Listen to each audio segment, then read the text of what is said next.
جناب علی خوش آمدید کہتے ہیں آپ کو ایک بار پھر شان رمضان 2023 کا باقاعدہ آغاز ہو گیا الحمدللہ. ابتدائی یہ نشست ہے دنیا بھر میں جہاں جہاں آج بس پاکستان میں تو بلکہ ظاہر ہے بس اب لوگ بیدار ہی ہیں اور جو لوگ بیدار نہیں تھے وہ بیدار ہونا شروع ہو گئے ہیں چونکہ پہلا روزہ اختیار کرنا ہے انشاءاللہ. پہلی سحر میں آپ سب سے دستبستہ گزارش کہ ہم سب کو ہماری پوری ٹیم کو ARY کی اپنے دعاؤں میں پلیز یاد رکھیے گا اور جو ARY فیملی ہے ان کے تمام مرحومین کو اپنی دعاؤں میں یاد رکھیے گا اور انشاءاللہ اللہ تعالیٰ اس سفر کو بہت آسان اور بہت مبارک بنائے ہمارے لیے انشاءاللہ. تو جناب قبلہ مفتی سہیل احمدی صاحب کا میں نے آپ سے کہا کہ وہ انشاءاللہ روزانہ بشرط صحت و سلامتی زندگی شان سحر میں ہمارے ساتھ ہوں گے. وظائف کا سیگمنٹ ہوگا اور تشریف لے آئے ہیں مفتی صاحب. تو السلام علیکم ورحمۃ اللہ. بیٹھے تشریف رکھیے. خیریت سے ہیں؟ خیریت سے الحمدللہ. آپ ٹھیک ہیں؟ خیریت سے؟ الحمدللہ الحمدللہ. آپ ٹھیک ہیں؟ اللہ کا کرم الحمدللہ. ماہ رمضان کا اچانک آغاز ہو گیا. اچانک عید تو ہم نے ایکسپیرینس کی تھی, اچانک رمضان پہلی مرتبہ ایکسپیرینس کیا کہ ایک دم. اچھا, میں آرام سے مسجد میں بیٹھا ہوا تھا اچھا, اور بس گاڑی کے پاس پہنچنے والا تھا جی, کہ اچانک کسی نے جو ہے وہ نیوز چلائی ہے کہ جی اور اس میں آ رہا تھا کہ جی امکانات ہو رہے ہیں, شہادتیں موصول ہو رہی ہیں. صحیح ہے. تو میں پھر دوبارہ روم میں آیا, آفس میں آیا اور پتہ لگا کہ ہو گیا. ہو گیا. تو 1:15 تراویح سے فارغ ہوئے ہیں. اللہ اللہ, واہ واہ. تو ہمارا یہ ہوا کہ تقریباً رات کے پتہ نہیں 8 ساڑھے 8 کچھ بج رہے تھے اور ہم آرام سے بیٹھے ہوئے تھے, میں عبید صاحب جے صاحب بڑا. تو انہوں نے مجھ سے کہا جے صاحب نے کہ یار تمہارا کوئی سورس نہیں ہے یار کوئی جو معلوم کر سکے کہ بھائی چاند ہے یا نہیں ہے. تو میں نے اپنے طور پہ کہا کہ اب تو نہیں ہے, اب تو کیا ہے. تو پھر بھی جب انہوں نے کہا تو میں نے بہرحال وہ فون لگایا اپنے سورس کو. تو میں نے کہا ہاں جی کیا ہے معاملہ, پشاور میں ہی تھے وہ صاحب. تو انہوں نے کہا 15-20 منٹ پریس کانفرنس ہے اور بس ہے. میں نے کہا کیا ہے؟ انہوں نے کہا چاند ہے. اچھا, مجھ سے بات کر رہے تھے تب پیچھے سے آواز آئی کہ 5 شہادتیں اور آ گئی ہیں جی. انہوں نے کہا اسی میں 5 شہادتیں اور ہیں تو چاند ہے. میں نے کہا کیا بات کر رہے ہو بھائی؟ انہوں نے کہا بس تب سے جو ہے وہ ہم نے پھر جو ہے وہ اس کے بعد کچھ عینی شاہدین یہاں پر بھی ہیں. میں نے 3-4 لوگوں کو پکڑ کے بتایا جو گھر جانے کا موڈ بنا چکے تھے کہ بھائیوں پہلا روزہ. انہوں نے کہا چھوڑا یار اسی میں, اور پھر 20 منٹ بعد وہ شرمندہ ہوئے. اچھا, بندہ سکون سے ہو جائے نا کہ آج یہ کام نہیں کرنا تو ٹھیک ہے. ہاں ہاں, اور اچانک کرنا پڑ جائے تو وہ جی ہاں. اب مسجد کے دروازے بند ہو چکے تھے, دوبارہ مسجد کھولی, اعلان کیا کہ جی چاند ہو چکا ہے, آ جاؤ آپ آ جائیں. اور یہ لوگوں کی ایک ظاہر کے ذوق و شوق ہے کہ لوگ آئے. الحمدللہ الحمدللہ. ہاں, اگر پہلے سے معلوم ہو کہ ہے یا نہیں ہے تو بندہ ایک نارمل اس میں ہوتا ہے, وہ اچانک والا سلسلہ. لیکن ظاہر ہے وہ انہوں نے اپنے تمام تر تقاضے پورے کیے اور اعلان کیا. اللہ تعالیٰ مبارک کرے انشاءاللہ. قبلہ میں یہ وظیفہ کے حوالے سے لوگ پوچھتے رہیں گے سارا مہینہ. ایک سوال تو ہمارے پاس ہے, وہ ہم اس سے آغاز کر لیں گے. حضور لوگ سارا سال پوچھتے رہتے ہیں. مجھے یقین ہے بلکہ کہ یہ سارا سال یہ سلسلہ چلتا ہوگا. اور مجھے بڑی خوشی بھی ہے کہ لوگ سارا سال کسی نہ کسی حوالے سے سیگمنٹ کو یاد کر رہے ہوتے ہیں. مفتی سہیل صاحب نے یہ بتایا تھا تو وہی سلسلہ چل رہا ہوتا ہے الحمدللہ. تو لیکن میں چاہتا ہوں کہ ابتدائی نشست آج تو آمد رمضان کی مناسبت سے ہم اپنے علماء کے سیگمنٹ میں تو لوگوں کے بہت سارے سوالات سے بات کریں گے, لیکن 2 جملے آپ, بلکہ اگر جو ابتدا میں تلاوت ہوئی سورہ بقرہ کی جو آیات ہیں شہر رمضان الذی, تو آپ بس اسی عنوان سے اگر فرما دیں کہ قرآن مجید نے رمضان المبارک کو کن الفاظ میں یاد کیا ہے, اس سے میں چاہتا ہوں آج ذرا آغاز کر دیں. بسم اللہ الرحمن الرحیم. اللہم صلی علی سیدنا و مولانا محمد وعلی آلہ و اصحابہ وبارک وسلم. سب سے پہلے تمام دیکھنے والوں کو, سننے والوں کو اور آپ کو بھی اور تمام عالم اسلام کو ماہ رمضان بہت مبارک. خیر مبارک انشاءاللہ. اچھا, میں دیکھ رہا تھا کہ ماشاءاللہ سیٹ بھی آج باغ و بہار ہے, اور میں میرے دل سے دعا نکلی کہ اللہ تعالیٰ ہمیں جنت میں بھی اسی طرح ایک عزت کے ساتھ داخلہ عطا فرمائے. الہی آمین. کیا کہنا ہے, کیا اللہ کرے ابھی ہم باغ رمضان میں جو لمحات گزارے ہیں وہ جنت کے باغ تک لے جائیں ہمیں انشاءاللہ. اللہ کرے. کیا کہنا ہے, واہ واہ واہ. اچھا, ہر چیز کا نا ایک انٹروڈکشن ہوتا ہے, ایک تعارف ہوتا ہے. صحیح. مثال کے طور پر میں آپ کا تعارف کراؤں گا, آپ میرا تعارف کرائیں گے. صحیح. ہم لوگوں کا تعارف کراتے ہیں کہ جی یہ فلاں ہے فلاں ہے فلاں ہے. صحیح. ماہ رمضان کا جو تعارف ہے نا, ہاں, باقی ساری چیزیں بعد میں ہیں. ٹھیک. رب کریم قرآن میں ارشاد فرما رہا ہے شہر رمضان, کہ رمضان کا مہینہ. واہ. اب رب کریم سے اگر کوسچن کیا جائے جی کہ میرے رب رمضان کا مہینہ ہے کیا, ہے کیا, صحیح ہے, تو فرمایا کہ شہر رمضان الذی انزل فیہ القرآن. سبحان اللہ. اس ماہ رمضان کا, شہر رمضان کا تعارف یہ ہے کہ اس میں قرآن نازل ہوا، سبحان اللہ، اور یہ آخری الہامی آخری وحی کی صورت میں کتاب ہمارے پاس موجود ہے، اس کے بعد کوئی دوسری کتاب نہیں آنے۔ صحیح۔ اور دوسری بات میں کہوں گا کہ جب رمضان کا تعلق قرآن سے ہی ہے تو جب رمضان کے ساتھ ہم اپنے آپ کو جوڑتے ہیں تو ہم قرآن کو کیوں نہیں جوڑتے؟ کیا کہنے ہیں بھائی، ہمیں قرآن سے بھی اپنے آپ کو جوڑنا چاہیے، اور میں سمجھتا ہوں کہ اس وقت یہ گولڈن اپورچونٹی ہے ماہ رمضان میں کہ قرآن کی طرف ہم چاہیں نہ چاہیں ہمیں آنا ہوتا ہے، آنا پڑتا ہے۔ صحیح ہے، تو آنا پڑتا ہے یہ نہیں ہونا چاہیے، ذوق کے ساتھ شوق کے ساتھ خود بخود آ جائیں سبحان اللہ، اور قرآن کو اپنی زندگی کا حصہ بنا لیں۔ کہ دیکھیں ایک عام مشین ہم گھر پر لاتے ہیں وسیم بھائی، صحیح، اور اس کے ساتھ اس کا مینیو ہوتا ہے، ٹھیک ہے، اس میں یہ بھی ہوتا ہے نا کہ اس مشین کو ایسے چلائیں گے صحیح، ایسے چلائیں گے خراب، وہ مینول بتاتا ہے کہ آپ نے کس طرح اس کو آپریٹ کرنا ہے۔ صحیح ہے، کیسے اس کا آپریٹ ہونا ہے۔ اچھا بعض اوقات کیا ہوتا ہے غلطی ہم کرتے ہیں تو وہ پھر دکاندار مانتا بھی نہیں ہے کہ بھائی آپ کی غلطی سے خراب ہوئی، چیز خراب نہیں ہے بھائی، آپ نے اسی نہیں استعمال کیا۔ قرآن ہماری زندگی کا مینیو ہے۔ واہ واہ واہ، اچھا انسان سے بڑھ کر کون سی مشین ہوگی، ٹھیک ہے نا؟ اس وجود انسان کو زندگی کیسے بسر کرنی ہے، کیسے گزارنی ہے، کامیابی اور ناکامی کا تصور کیا ہے، سیدھا راستہ کیا ہے اور شیطانی راستہ کون سا ہے، ہم کیا اعمال کر کے اللہ تعالیٰ کو راضی کر سکتے ہیں، ہم کون سے اعمال کر کے رسول اللہ صلی اللہ علیہ وسلم کی سیرت پر عمل کر سکتے ہیں، یہ پوری زندگی کا جو مقصد ہے، پوری زندگی کا مینیو، صبح و شام کیسے گزرنے چاہیے، یہ ہمیں قرآن بتا رہا ہے۔ اگر ہم اس سے محروم رہے تو پھر یہ وجود انسانی خراب ہو جائے گا۔ رب کریم فرماتا ہے نا کہ اولئک کالانعام بل ہم اضل، جو اس پر چلا وہ تو صحیح ہے، جو اس پر نہ چلا پھر اس کی زندگی جانوروں کی طرح ہے بلکہ اس سے بھی بدتر ہے۔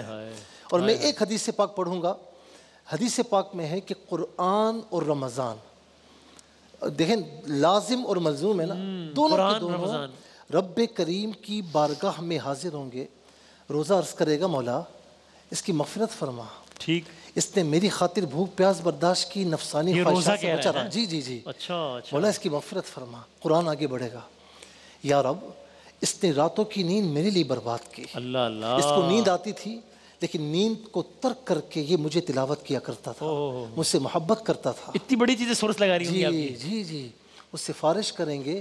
اور میرے نبی علیہ السلام کے الفاظ ہیں کہ اللہ تعالیٰ دونوں کی شفاعت ان کے حق میں مقبول فرمائے گا۔ انشاءاللہ۔ اچھا ہم کوئی چیز خریدنے کے لیے کہیں جاتے ہیں نا، اگر وہ چیز اپنی قیمت کے مطابق ہو تو بعض اوقات چھوڑ دیتے ہیں، کہیں اور سے لے لیں گے، ٹھیک ہے، لیکن اگر ایک کی قیمت 1000 روپے ہے اور ہمیں مل رہی ہو 200 روپے کی، 100 روپے کی، تو ہم کہتے ہیں بھائی لوٹ مارے، یہ تو لیتے رہو۔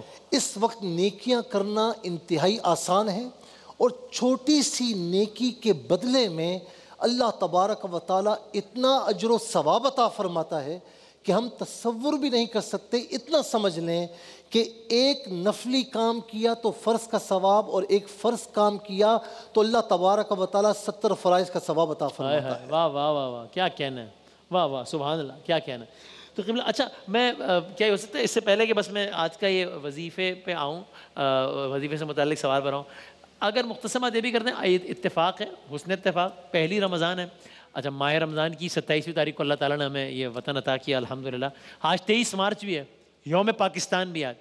میں چاہتا ہوں ذرا مختصر اس پہ بتا دیجئے کہ اسلام میں اپنے وطن سے محبت، ایک محب وطن شہری ہونا، ایک ذمہ دار شہری ہونا، وہ سارے اقدام کرنا کہ جس سے ملک کو فائدہ ہو اور ان سے پرہیز کرنا جس سے ملک کو نقصان ہو، اس بارے میں کیا کہا؟ چونکہ رمضان پاکستان 23 مارچ یوم پاکستان کا امتزاج ہو گیا، تو اس پہ بارے بتائیں۔ دیکھیں اسلام میں خاص طور پر وطن کی محبت پر زور دیا گیا ہے۔ اچھا، حضور نبی کریم صلی اللہ علیہ وسلم اپنے آبائی وطن مکہ مکرمہ کو جب چھوڑ کر جا رہے ہیں نا تو کیا فرماتے ہیں کہ مکہ مجھے تجھ سے بڑی محبت ہے، اللہ اللہ، اور اگر یہ کفار مجھے یہاں سے نہ نکالتے تو میں تجھے نہ چھوڑتا۔ یہ ہجرت کے وقت کہہ رہے ہیں، جی مدینہ جی ہجرت جی جی، باقاعدہ حدیث پاک کے الفاظ ہیں۔ تو اس کا مطلب یہ ہے کہ اپنے آبائی وطن سے یا جہاں پر آپ رہتے ہیں اس سے محبت کرنی چاہیے۔ پھر دوسری چیز، اس کے تمام جو گورنمنٹ کے اصول و قوانین ہوتے ہیں صحیح ہے، تو ان پر عمل کرنا ہمارے لیے لازمی ہے. ہم عمل نہیں کریں گے تو کون کرے گا؟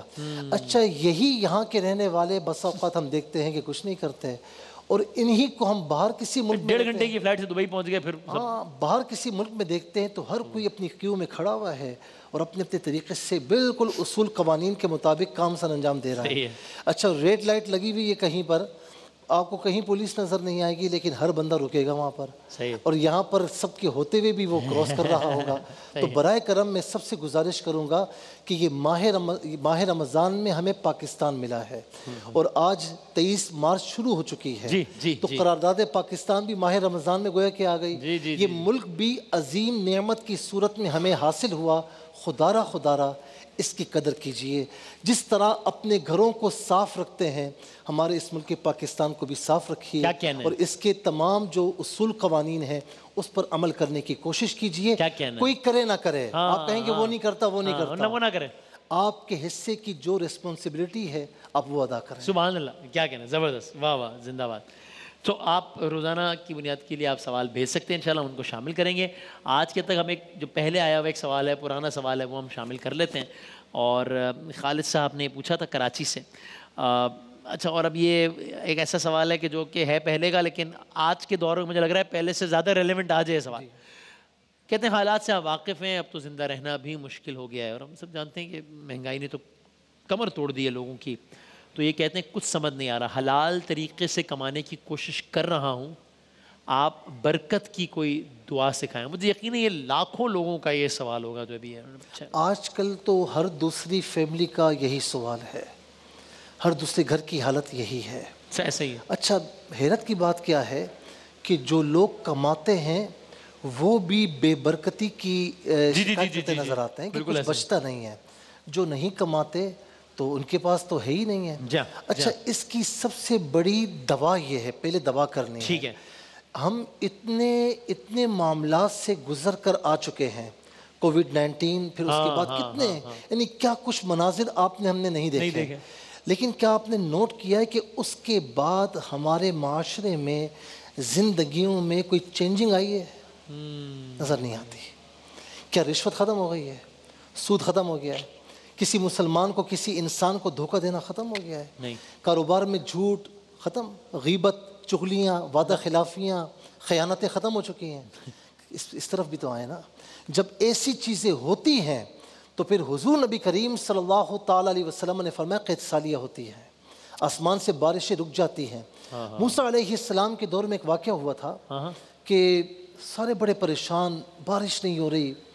تو جب میدان میں آئے، بیابان میں آئے اور ایک عاجزی کے ساتھ اللہ تعالیٰ کی بارگاہ میں دعا کرنے لگے تو رب کریم نے موسیٰ علیہ السلام کو وحی فرمائی، اگر ان کے ہاتھ دعا مانگتے مانگتے آسمان کی طرف کیوں نہ اٹھ جائیں، ان کے گھٹنے گھسٹ کیوں نہ جائیں، میں ان کی کوئی دعا قبول نہیں فرماؤں گا. کیوں؟ اس کا ریزن کیا ہے کہ انہوں نے آپس میں حقوق کی تلفیاں کی ہیں، حق تلفیاں کی ہیں. جب تک یہ ایک دوسرے کے حقوق ادا نہیں کریں گے نہیں ہوگا، بادل نہیں برسے گا. جی کچھ نہیں برسے گا. اچھا پھر اس کے بعد جب موسیٰ علیہ السلام نے اپنی قوم کو یہ پیغام سنایا، سب نے توبہ کی، ایک دوسرے کے حقوق ادا کیے، معافی مانگی. اس کے بعد یہاں معافی مانگنا تھی، وہاں پر بارشیں نازل ہونا تھی. تو سب سے پہلے اس بات کی طرف بھی غور فرمائیں، اللہ تعالیٰ اس کے رسول علیہ السلام کی اطاعت کی طرف آئیں اور اپنی ذات سے کسی کو تکلیف نہ پہنچائیں. انشاءاللہ آپ دیکھیں کہ اسی سے زندگی چینج ہوگی. دعا بتا رہا ہوں، یہ بڑی پیاری دعا ہے. اللہم انی اعوذ بک من البؤس والتباؤس. اللہم انی اعوذ بک من البؤس والتباؤس. میرے خیال میں اسکرین پر آ رہی ہے نا. اس کا ترجمہ یہ ہے، اے اللہ میں تیری پناہ لیتا ہوں تنگ دستی کی مصیبت سے اور حد سے گزری ہوئی تنگ دستی سے. تو یہ آپ نماز کی پابندی کے ساتھ صبح و شام 33 ٹائمز پڑھ لیں، 33 مرتبہ اول آخر 3 بار درود شریف کے ساتھ. اور جو میں نے عرض کیا، دعا عرض کی، اس پر بھی عمل کریں. انشاءاللہ آپ دیکھیں کہ کوئی چاہے نہ چاہے اللہ تعالیٰ آپ کے حالات کو چینج فرمائے گا. اور دوسرا